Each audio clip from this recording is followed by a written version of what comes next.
I think the bike industry is extremely traditional in the way that it approaches certain products. Every project we start off, we kind of think, how can we do this differently? We don't just go to the standard factory that churns this out. When you approach a factory that just makes saddles with a saddle design, they'll look at it in the conventional sense. But if you go to a factory that makes other things, they have different machines, they have different manufacturing methods, so it opens a whole world of manufacturing.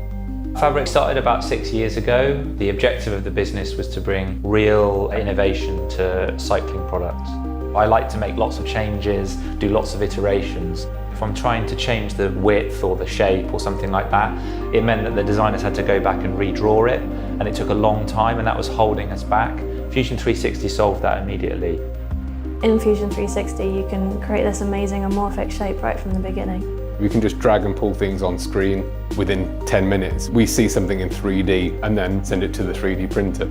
Sometimes we don't even bother with a sketch anymore because we can go in there and essentially sketch with the T-splines environment. Fabric's always challenging the boundaries. It's always trying to think outside the box and do something different. Technology is changing so rapidly that it enables us to iterate so much quicker than we did before.